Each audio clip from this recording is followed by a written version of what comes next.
èmi ọ̀wá ní èsì kan ẹni tó sọ̀rọ̀ kó kó ẹ̀rí wá sí kóòtù ni kódà ó fi dórí ariwo tẹ́ ń gbọ́ lẹ́nu ọjọ́ mẹ́ta yìí tí wọ́n pọ́ ọmọbìnrin kan ó ń bú mi tí ń sọ gbogbo tí ọmọ nípa mi wàláhì mo fi sàárè mi búra irọ́ ní gbogbo ẹ̀.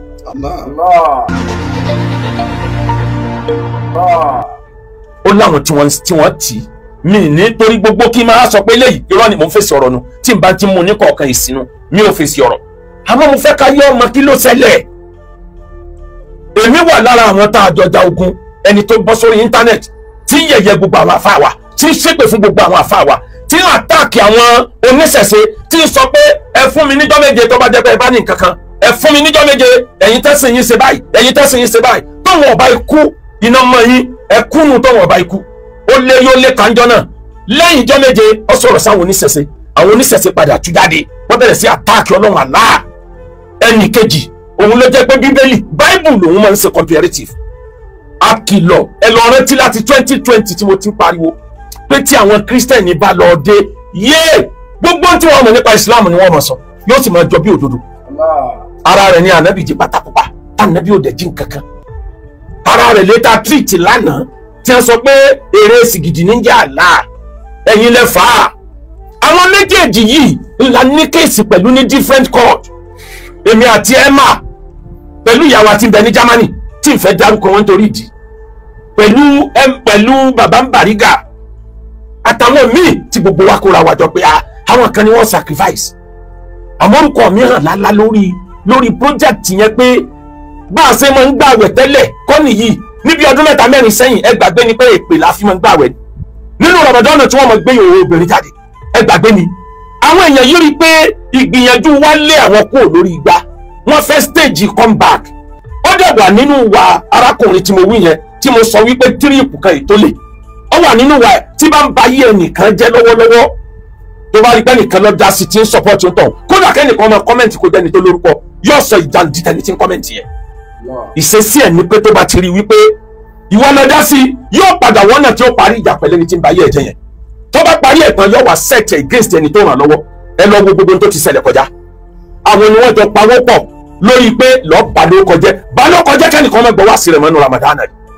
àwọn ni wọ́n pawọ́ pọ̀ balókọjẹ́ nítorí nǹkan kan táwọn àmọ́ orúkọ rẹ̀ ń bẹ́ẹ̀ kán lè bá blọ́ọ̀kì balókọjẹ́ kíjọba ó lè bá sọ pé ẹjọ́ kúrò nípò tó wà wọ́n jọ pawọ́ pọ̀ ni wọ́n ti ẹnìkan síwájú ẹni wọ́n ti síwájú ẹni wọ́n fabricate rọ́ ní àwọn ọ̀rọ̀ tí ọmọ búra téèyàn ọmọ àgbẹ̀ pé ṣé Islam lè lè yọ Ọlọ́run Ramadan náà ń bọ̀ tó yẹ kójú ti àwa mùsùlùmí pé sótó yẹ ká bá wa níbi à ń bẹ̀ bú sótó yẹ ká bá wa níbi bá ń yẹ̀yẹ́ ẹ̀sìn.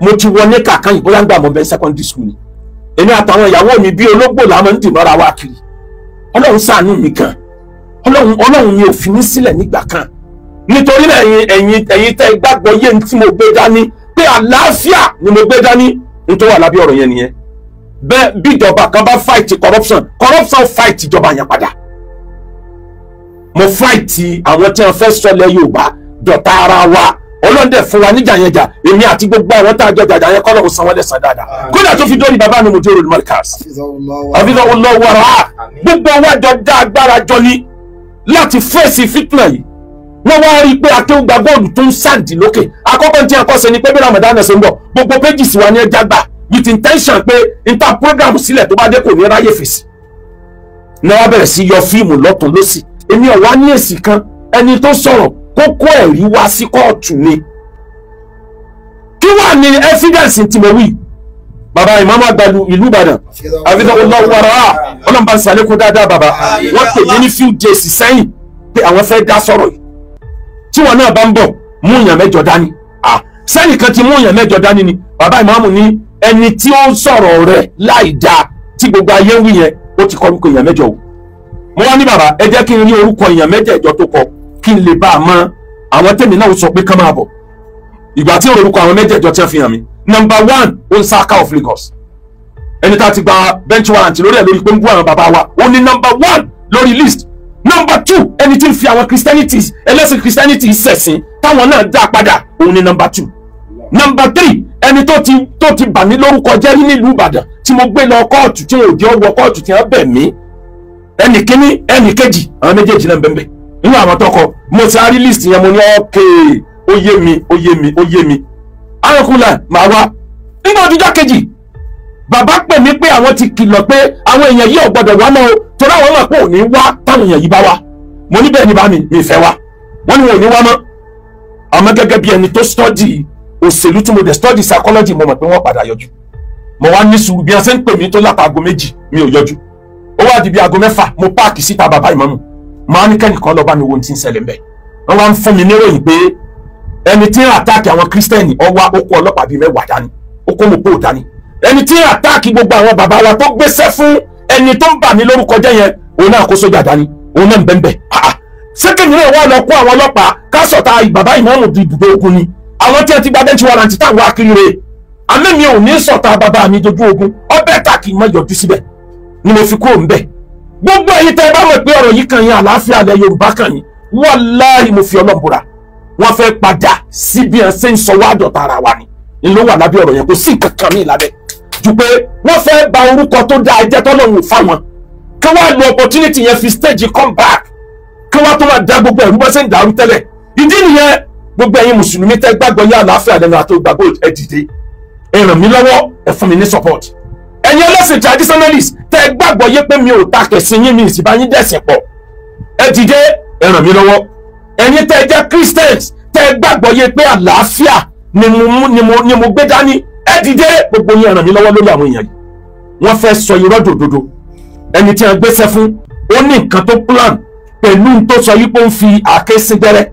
Ẹni tó gbéṣẹ́ fún ọ̀kan nínú strategy ẹ̀ tó máa ń lò ní pé tó bá fẹ́ bá yé ẹnìkan jẹ́ yóò wá wẹ́ni táyé rẹ̀ ń bàjẹ́ lọ́wọ́lọ́wọ́ tó ń ṣépè fún, yóò wá drag ẹnìyẹn lọ́ba. Ọmọ tó pààyàn nílùú Ìlọrin ni wọ́n fẹ́ drag orúkọ mi wọ̀ mọ́ọ̀sọ̀ tí wọ́n sọ pé ìlú Ìbàdàn lórí wà kẹ́tọ́ padà rórí padà nílùú Ìlọrin. Wọ́n fẹ́ káwọn èèyàn believe pé mi náà ń ṣerú ẹ̀. Ìlọ́fà wọ́n fi àáké sí gbẹ́rẹ́, kò sí nǹkan míì tó wà lábẹ́. Wallahi mo fi sàárè mi búra yọ̀rọ̀. Wọ́n fẹ́ da ilẹ̀ Yorùbá wù ni. Èmi ti play role tèmi. Ta ni ìwọ tó sọ pé sìn tí ẹnìkan ni ó wà láyé? Àní dẹ̀sìn pọ̀ ní ìtí mo ń wí láti jọ́ yìí, ariwo tí mo ń pa náà rè pé ẹjẹ́ àjọ gbé lálàáfíà. Àní dẹ̀sìn pọ̀ ní orúkọ bú wo ni wọ́n fún Akéwùgbà Gold ọmọ Akéwùgbà tán. Agbẹnusọ àwọn kèfèrí pásítọ̀ Akéwùgbà Gold ẹlòmíì ní ìsọ̀bẹ́sẹ̀ ìlú ní kọ̀mẹ́tì ó ṣe ń bẹ̀.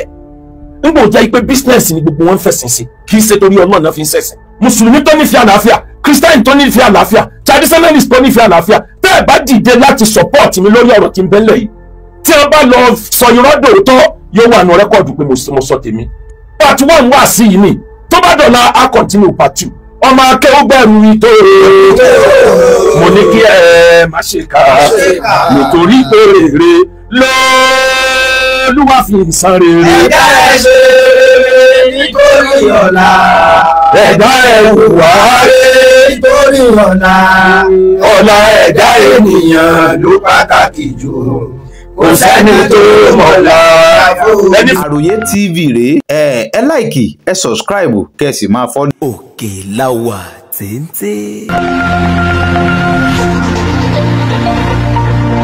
There are lots of people out there suffering from terrible diseases like ulcer, stroke, kidney problem, liver problem, and many more. Don't be one of them. Don't die in silence. My brother, help me now. I beg, help me. Aha! With ginger herbal extract, get rid of infection, cancer, myoma, asthma, arthritis, rheumatism, diabetes, UTI, and many more. Liver problem, kidney problem, back pain, pie, hepatitis, prostate, and lots more. Also have Hero antiseptic herbal soap for skin infection, ringworm, acne, eczema, sunburn, blackhead, and skin bleach. Ginger herbal extract is not some chemical cooked in the lab. It is 100% natural and with no side effects. Distributors, agents, and vendors are needed nationwide with lots of benefits. Ow! Order yours or register now.